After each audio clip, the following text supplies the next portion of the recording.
I started my company in Greenville, South Carolina, and I could do the whole like, woe is me, there's no one here with money, or the challenges that exist for Black founders raising. But instead, I leaned into the resources that I had. I was fortunate to be able to have access to Twitter. I was able to leverage my LinkedIn network from a social capital standpoint. And so I do think that, while physical communities still look different than they do in some of these more capital intensive or even the talent ecosystems and hubs that we see in Austin and the Valley, I do think that the internet has allowed more of us to be connected and sharing of resources. And so today, if you're a Black entrepreneur, I would encourage you to think about how you can build your team wherever you find that talent.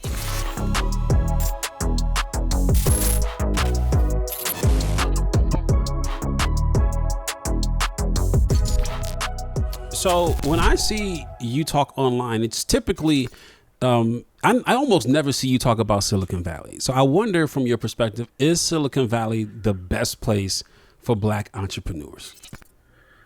I wouldn't think so. Whenever I'm in Silicon Valley, I'm normally meeting up with Black entrepreneurs who came from somewhere else, right? And so I think that when you look at it that way, Black founders may be tourists in Silicon Valley, but the places that we're building, the places that we're really taking the resources that we have and pushing them back into our community is outside of Silicon Valley. So I would definitely think that there are a lot of other places for Black founders to be building. And I'm excited that, we're seeing more of that today. So let's talk about that, because for startups building in communities that don't have huge, tech ecosystems, which are a lot of the places we come from, not all of us are in Miami, not all of us are in Austin, not all of us are in Atlanta.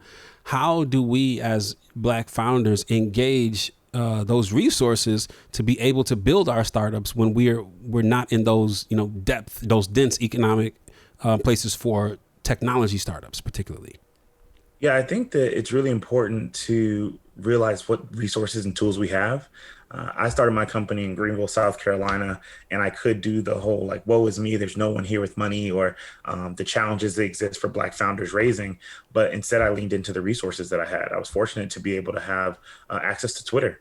I was able to leverage my LinkedIn network from a social capital standpoint. And so I do think that, while physical communities still look different than they do in some of these more capital intensive or even the talent ecosystems and hubs that we see in Austin and the Valley, I do think that the internet has allowed more of us to be connected and sharing of resources. And so today, if you're a Black entrepreneur, I would encourage you to think about how you can build your team wherever you find that talent and how you can get capital wherever that investor is. And I think the smart investors will recognize, well, it makes more sense for you to have a office in Detroit or St. Louis or another city than paying 2 and 3 and 4 times rent in Silicon Valley or Austin or New York City. So I do think that there's a new move and a new wave for the Black founders building.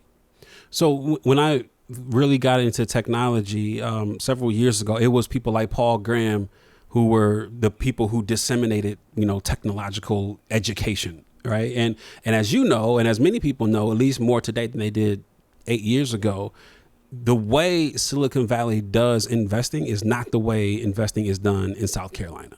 And it's not the way investing is done in Detroit. However, most of the education we've gotten has come out of Silicon Valley. And so how do Black startups and Black investors, because Black investors have to be trained in how to invest in technology also. Where do we go to get the best investment advice in how to invest in Black startups? Because, I can imagine that we would get dissuaded by investing in Black startups when the failure rate is incredible, no matter whether you're investing in a Black startup or a white startup. But if you want to invest in technology, high growth technology startups as an investor, how do you first, as an investor, get, that well, you're going to learn because you're going to lose some money. But how do you first get that education and, build that risk appetite that you're going to lose a little bit before you might find that win, unless you find it super early? Yeah, I think that these days you can lose and learn a lot faster. And I say lose and learn as in lose money and learn faster. When you think about the changes that have happened with equity crowdfunding, you can be a person who says, I want to start investing in early stage startups and go on a platform like Republic and be able to see the financials, the vision, the product roadmap, the team of a company. You see the cap, you see all these different things. You could decide, is this company worth $100, $1,000 of my hard-earned money. And I think that the democratization and access of those types of deals for investors is a great learning and on-ramp point. So I'll definitely start there and saying that some of the best education that I've had, whether it's my, traditional education like college or in this startup world and what I'm doing now, it's been when I've put my money out there and committed it to the process. But then on top of it, I do think that there is a huge, I guess we'd call it a gap in the willingness to learn and the comfort in being vulnerable. And I think that it's really important for us as Black people to make sure that we're okay saying that we don't know something, and we're okay with the person willing to teach us. And I think the challenge there is, that you got to figure out the pride side of it. I'm really, really comfortable telling people what I don't know, and that helps people want to help me. Some people aren't really interested in that, and that makes it a little bit harder for people to want to help them. And so I think that from a knowledge standpoint, everyone who wants to learn this stuff is able to in these ways, but we've got to find out where the resources are. I think that equity crowdfunding platforms have found a way to allow people to learn, making smaller and smaller bets these days. But also, I tell everyone, if you haven't read Venture Deals and you're planning to either raise money or write a check, you should read it. I think it's a great start. I think Jason Calacanis has a good book called Angels. It's on angel investing. So those are two there. But even to that point, and it's something that I've been thinking about a lot, is that there's this concept where the rules that those guys are writing about aren't really easy for us to apply. And so I think it's really one of the things where, on top of those great resources I kind of pointed out, we do also have to have conversations with other people who are a step ahead of us on how we get there. And those of us who have made that, modicum of success have to be willing to share how we got there with other people to help them also get there and find their way. So that was from the investor perspective. From the startup perspective, you had a blog post where you talked about you had 141 no's before you got an investor who said yes. Yeah. And I wonder, not being in a place like Silicon Valley, not being in a dense startup ecosystem, particularly a startup capital ecosystem, how come you didn't, bend to the way and say, you know what, maybe I'm in the wrong place geographically. Maybe I need to move. But instead, you did something else. Like, number one, how did you not get into that, thinking pitfall? But number two, like, what did you do in order to get to 142 and not give up? Yeah, for me, the biggest thing was understanding, what I was trying to build. And part of my journey was letting people know you can build wherever you are with what you have. And so, yes, it probably would have been easier to just pick up and go to one of these more dense cities, and that would have probably changed the impact or at least the trajectory in the early rounds. But I think that there's a lot of people who are still in that situation wherever they are, and they don't have the mobility. And I think it's unfortunate for the one playbook to be, well, if you just leave that situation, then you can have better success. I think that I'm incredibly privileged. I've got several college degrees. I'm married to a great and supportive partner that has helped provide for our household. So we're able to take some risks that a lot of folks don't have those types of privileges and benefits. I acknowledge that. And I think that when you are in a position of privilege and you have that amount of power and that opportunity, it is your responsibility to make sure that you try the harder way so that other people can see how they can do it. And that's where I think one of the biggest things is, and to your point, the keeping going was really just understanding that I knew what we were doing. I just knew that it was a numbers game.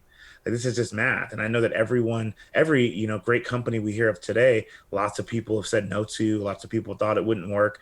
And I think that that's part of the nuance in startup, is that it may seem obvious once you get going, but it's harder to seem obvious in the beginning. And that when you're making an investment as an investor, oftentimes you don't have a bunch of revenue or a bunch of customers to evaluate. You're betting on the grit of that founder, their passion, how dogged they're going to be about trying to solve this problem, and the market and seeing the direction of it. And so I think that as an investor, you can look at those things. But for me as a founder, I was really just understanding that this is a numbers game. The no's are part of the process, and I can learn on how to iterate my story to better prepare myself for that opportunity when it came. But then sometimes it's the wrong founder matched to the wrong idea. Sometimes it's the bad, a bad, growth trajectory so far. And sometimes it is other things. And I wonder your perspective on like startup validation and how to do this, because you've been you've been enrolled and graduated from or come through certain programs like, and I have a list here, like Founder Institute Greenville, Capital Factory, you were one of the inaugural companies in Google for startups, Black Founders Exchange, IBM's blockchain accelerator, and so many. And I wonder, because there's so many Black startups who apply to these programs and don't get in. Right. And like, what have you found is like one of the biggest reasons why people don't get in? Is it because they have bad ideas, or what is it? So I'll talk a little bit on what you started with is founder market fit, which is something I don't think most people talk about. Everyone talks about product market fit, and it's not that you have revenue, it's that you've got predictable revenue. You know how to get more of it. Founder market fit is, are you the right person to be solving this problem? And I do think that oftentimes Black founders get pitched in pigeon-holed into this section where it's like, well, we want you to solve Black problems. We don't want you solving like universal problems. And I think that's part of the challenge, is that naturally, we as people want to solve our own problems. And if our problems as Black people have been ignored by many, many groups, then we say, well, dang, if they're not solving it, we got to solve it for ourselves. Marry that with the adoptions of Shark Tank and all these other new TV shows and programming and TechCrunch and all these things that glorify entrepreneurship. You've got Black people who've seen their problems be ignored. So they start out to solve it for themselves. And then now they're trying to figure out how they can turn this into a big business because they've got the entrepreneurial bug. And the challenge is that sometimes that solution to my problem that helps me isn't scalable to an entire market when you're talking to a person across the table that doesn't understand the market dynamics or doesn't understand how this goes from being just for Black folks to everyone. And so I think when we're talking about the types of businesses, I know that there was a great sentiment last year. I think it was Tiffany Bell from the water company. And I really think about how she talked about, hire and wire. Like we need less mentorship. I think Yeah. Monique talked about that. We're over mentored and Underfunded. Yeah. But I think that the thing is that there is still a mentoring gap. Like, please don't stop mentoring us. And I say that to not just, non-Black people, but to Black people. Continue to mentor, because there is a gap, and we do have to acknowledge that that gap exists and that we need to find ways to fill it up. So I think that when you look at some of these, programs, again, I was hella surprised I got into the Google for Starters program back in 2016. But it's really interesting to see, like, yeah, we were building out a company that was going to work for everybody. And I think that when you talk about, well, we're going to build a Black version of X, and it's like, well, what happens when X just decides to do a better job of catering to the community? Yeah. Yeah. And that's where I see some of the challenges that exist in some of these ideas. So is it that you don't get excited when you see we're building the Black version of this thing, or what? Oh, yeah, What goes through your mind? I definitely don't get excited about that, because I think that it's too easy to knock off. So what happens if there's a second Black person that comes in and says, well, we're building the Black version of this? I think at one point there were two different types of Airbnbs. Yeah. There was two different versions of like Black Airbnb, and I remember both of them were out at the same time. And I'm just like, There's all a right. Black Uber version. There was a Black version of that. There was a Black version for Uber and this and that. And I was just like, all right, y'all. So if the differentiator is just that, it's just not enough. Especially if you're looking at it from an investor standpoint, it's like, that's not enough. And because, I mean, and this may be more controversial, is that I don't know that the consumer, the average Black consumer, is willing to change their spending habits and their decision making to solely buy Black from some of these products and services. So they may buy it when they can, or they may buy it prioritizing certain things. Like, I believe as Black people, we love Black barbershops. Yeah. Like, yeah. I don't think that that's going to be disrupted, in some major way. But I think that the same reason you don't see that there's not a Black Twitter. Black Twitter likes being as part of entire Twitter, and we just have our community and we rock and we roll and we do our thing. And so I think that when you try and segment it down into these groups, I think it's harder for everyone else to get involved, because at that point it's just like, well, how do you differentiate yourself and how does this scale? And that's the thing I think is a big challenge for any of these businesses. And whether you're targeting any particular group, just, you've got to figure that out. Now, in the case of, like, take Facebook, for example, they were saying, we're going to just target college students. And that was what they went in at. And they said, okay. And I think that, we're going to target college students at Harvard. That's where we started. But then we're going to rinse and repeat this for these other groups. For a company to start off saying, we're going to focus on Airbnb but for Black people, you would need to be able to articulate this is just the beachhead product. This is just the entry point. From there, we're going to be able to rinse, repeat, and apply this across other groups and other sectors. And I think that's really where the differentiator is when it comes to starting out that niche. I love that. I love that. And when we talked about, founder market fit, let's talk about product market fit for a Sure. second. And how important, because we think about sales, often we think about user acquisition, but I want to talk about community. Right. How important is building community to a startup's success? I think it's huge. I think if you had the opportunity to have community or distribution or a great product, uh, it may be a really tough decision to decide between community and distribution. I don't think product is the number one thing you choose for. If you add in, funding or community, I think it's a tough decision. Because when it comes to community, and we're not talking about followers, followers is not the same as community. When you've got community, it's bi-directional. You've got Mm. engagement, it's multi-directional. They're connecting with each other. And I think that the value of community that we're seeing across all these different types of platforms that are popping up now and really sustaining is the fact that you can bring community everywhere. I'm a big sports fan, and they always say, defense travels. If you're a good defensive team, defense travels. When it comes to community, community travels. And if you build up a trusted brand, and that's the thing I love about product market fit when you think about it, oftentimes founders will go in and say, oh, we've got these 7 revenue models or these 7 revenue streams, and we've got all these different ways we can make money. And I want to encourage them to say, start with one thing. Start with the one thing that people are willing to pay you for, and really understand who that group is that's going to pay you. And once you figure out who that group is and you build brand equity and trust with them, learn more about the things that are adjacent to the product or service you're already delivering, and then see if that group of people will trust your brand to deliver that set of things. And so that's where you talk about the value of community. Once you define product market fit and achieve that, that allows you to continue to expand. And you're seeing several different organizations that are doing that across business sector right now. So let's talk about how to build community then, because you're doing Clubhouse, a lot of really, really great things on Clubhouse right now, which is, I don't know if you want to call it a tactic or just a channel, but Mhm. talk about how founders, what are some of the other channels or tactics founders can use to build community around their particular vertical? Yeah, I think that when it comes to the channels, I think, Clubhouse is a channel, Twitter is a channel, but I think that having bi-directional opportunities for engagement is has got to be the biggest one. And I'm not talking about like, oh, I'm going to post something on LinkedIn and people will comment. I think it's really reaching out and hosting conversations, allowing your customers and and community members to truly feel like they are part of the product. One of the things I do love about Clubhouse is how much Paul and Rohan, the founders, are willing to be on the platform and talk to people. You don't see that with Zuckerberg. You don't see that with Twitter or all these other folks. And that there's a reason, like they built it in their way and that way. But when now you're seeing this, is that I think that the closer you can put your product, yourself to your product, and to your community, the better you're going to be, not only in getting user feedback and being able to iterate faster, but also be by being able to build a little bit of brand loyalty in that those community members are going to feel like they contributed to the building of the product. I remember when we first started our company, one of the first things I did was tell everyone on Facebook, hey, I'm building this company. I still have my day job, but I'm building this company on the side, and this is what our goal is, and this is what we're trying to solve.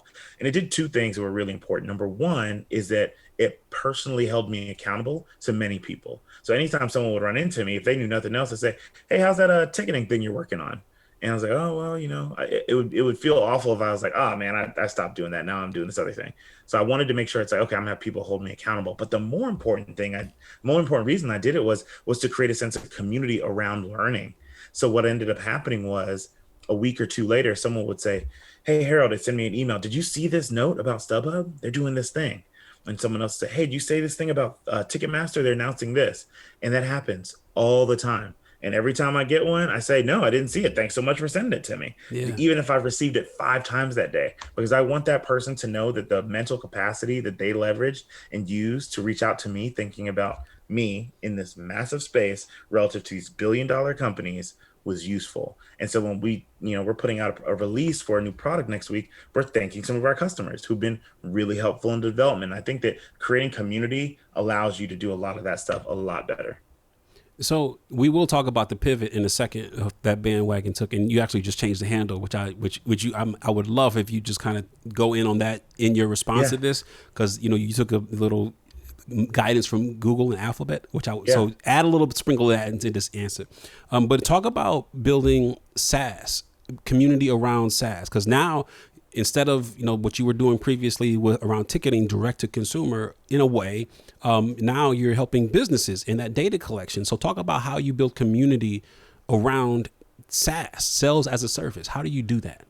Yeah, so in the beginning, when we started our company, we really cared a lot about live event experience. As a person who grew up in the South, in Columbia, South Carolina, I understand how segregated the country is on Sunday mornings, from race to religion to socioeconomic status to geography. But then I know what a melting pot it looks like on a Saturday afternoon at a tailgate or at a sporting event at a Clemson game or on a Sunday afternoon at a baseball game. You've got a high school dropout handshaking and high fiving with a PhD, and every type of walk of life gathering around those affinity groups. And so we love the idea of bringing fans to live events because we knew that would get people outside and mixing up and really engaging with other folks. And so our thought was if we can help create better experiences for fans, then they'll come out, better than what you'll get at home.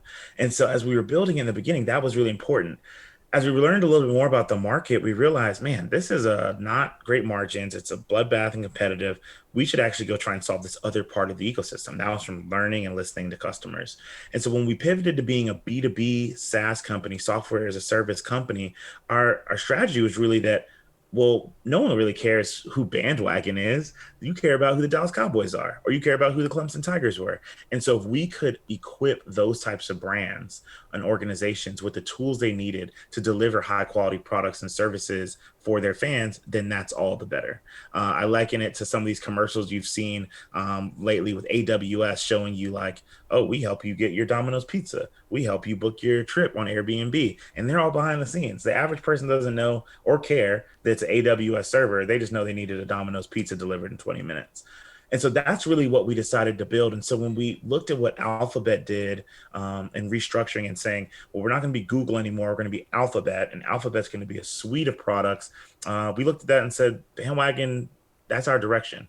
So instead of us putting Bandwagon big and bold in front of everything, as you noted, we changed our social media handle. Everything is at built by Bandwagon. So as we built our first product, Aura, Aura is built by Bandwagon. Aura, a fan identity and attendee analytics tool that helps live event organizers, sports teams, festivals, etc., better understand who their audience is on the day of the event so they can deliver products, services, and experiences that are curated. And that is it. And behind the scenes, it's built by Bandwagon. Our second product, after we acquired this company, Ideal Seat, last year, is Ideal Seat. It's idealseat.com. You'll see a little logo down the bottom corner that says built by Bandwagon. Because I think the vision of what we're seeing here is that as long as we're touching all the different parts of that fan's experience, that we're going to be able to impact how they go about their day and go about their life. And that is really huge for us. And if Bandwagon can help build on that, that's going to be the vision for us. And so we want to continue to build down that line. And we're excited about that. But I think that when you think about software, no one cares, right? Like no one cares. You just want to know what it does to make your life better. You don't know how it does it. You just want to know that it helps and makes your life better. And that's something that when we talk to founders, we do pitch practice weekly on Clubhouse, and they want to get into the speeds and feeds and the details and the nuance. It's like, ma'am, sir, just tell us what it does for me. And that's something that we're super excited about as we are positioning ourselves as a software company that cares about that. Over the last year or so, probably even longer, I've recognized in your social media usage that you're talking more and more about data and the Mm-hmm. importance of data and helping us understand the value of our data. Angela Benton is also somebody who talks Yep. about this a lot. Number one, so help break down the actual value of consumer data. So if I'm a person who uses these things, I buy tickets, I tweet, I buy a pair of jeans. There's a whole lot of things that go into that on the other side that gets pulled out, right? And so talk about Yep. the value of that. Yeah, so it's interesting. My wife and I watched, I think it was like a documentary called "The Social Dilemma" on Netflix. And for those of us, I'm sure Angela saw it and had the same thoughts that I did. It was just like, yeah, duh, obviously, like this is what's happening. But for a lot of people, they had no idea that the ad that they see on Facebook, and then they see that same ad on Instagram, and then they see the same ad when they're on the Wall Street Journal, like they don't understand like how this is working and all of the different pieces that go into making that happen. And so for me, I think it's incredibly important to make sure that people understand, the saying that if you aren't paying for the product, you are the product, right? If the product's free, you are the product, and you means the data. And so the concept of that really is, and something we talk about even with our investor meetings and these different conversations today, is that gone are the days of you exchanging your email for Candy Crush points. Consumers care a lot about their data, right? And so Yeah. so much so that you got folks who are going to Costco, and instead of me saying Harold Hughes is my name and my address, my email, I'll say Harold Hughes Costco. And it's like, well, why would you put Costco in your name? Because when I go and get a mailer or an email from Dick's Sporting Goods, and it says, "Good morning, Harold Hughes Costco," I say, "Oh, Costco's selling my data to Dick's Sporting Goods," or Hey. whatever it is, right? And so you understand really clearly, well, wow, well, the Costco membership was only this much, and I get all this value. How did Dick's get it? So, well, Dick's probably paid them for it. And you go on and Wow. do this whole thing. And so consumers are not only getting smarter trying to figure out how to track it, but also you see there's regulations with GDPR in Europe. You've got CCPA here, the California Consumer Privacy Act, which I personally believe will be one of the guideposts for federal regulations around how organizations manage consumer data. It's really important for consumers to understand that their data is being used in this way, and for organizations to understand how to best manage it. And so what Bandwagon is looking at and being positioning ourselves to think through is, how do we help these organizations be better stewards of customers information and data? So we've seen, Google misuse our information. We've seen Facebook flat out weaponize our data against us. And there's really opportunities for us to do a better job of saying, how much of my data do you actually need? And let me just give you that. And if you're going to use it, tell me how you're going to use it. And so long as you use it in the way that I asked you to, or gave it to you to use, I'm good with it. But the moment you do, I need to have revocable access to that. And I think that the work that Angela Benton and her team are doing at Streamlytics is really thinking about not only being aware that your data has value, but in her case, they're actually getting you paid for it. And so really that's the kind of thing that we see is the future of this, is helping folks understand that they are valuable inherently, and these brands need to participate in that value chain with that fan or that customer. So let's talk about the unique value opportunity there may be for Black technologists who want to build around data, because so often we think about the surface level of what a product does, but oftentimes it's just very creative ways to gathering that data. And so again, you talked about, if I ask Alexa for such and such song, she's starting to understand more about me, Right. right? And so from a market opportunity perspective, because this is happening, this is the world we live in. Right. Where is the opportunities, particularly for Black founders? What should we be thinking about when we're building companies and startups that positions us in the marketplace to be able to capitalize and do good for our communities in this way? Yeah, I think one of the biggest opportunities that we have, especially in the Black community, is figuring out places where data is not currently being gathered and actually leveraged. I'm Jamaican American, and I can't tell you how many times I would go into my local Jamaican spot and say, "Hey, let me get a curry goat or something like that," and they'll say, "Oh, we're out of curry goat." And so it's like, "How are you out of curry goat? It's one of six entrees on this menu." And I think about it, they're taking pen and paper here. Yeah, maybe now they got the Square POS system, but they're not using data in their inventory. And so I'll look and say, like, hey, how many curry goats did you sell last week? Oh, we sold all the curry goats we had. Well, how many was that? Was that more than the week before? What percentage of your orders was curry goat? And I think about those things where we're saying there are plenty of organizations and businesses in our community that do not necessarily do a great job of using data. And it's not normally that they're like afraid of it. They just don't know what to do with it. And so I think the opportunity for the technologists in the Black communities to think through low touch ways and easy ways to get in here to help the businesses in our communities to understand what you do with the data and how it can impact your business in a positive way.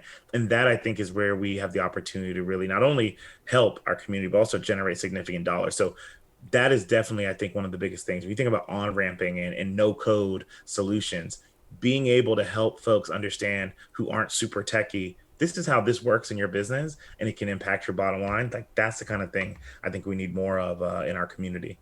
So, with almost every startup founder I've spoken to over the last year since COVID started, specifically in the social uprisings, post George Floyd, and even was trickling before then, For sure. we've talked about how important this moment is for Black founders. And by and large, I think every single one has said, this is the most important moment of our lifetimes, because they are, number one, they are VCs who genuinely want to do good stuff, who maybe 2 years ago didn't realize that the issue was as big as it is. There are companies who want to partner with Black founders and Black companies who previously didn't realize that they should have gave us more shelf space, on and on and on and on and on. But that this moment, this COVID moment, this social uprising moment is important. What would you say in that respect of how important is this particular moment that we're living in versus what may be different 2 years from now?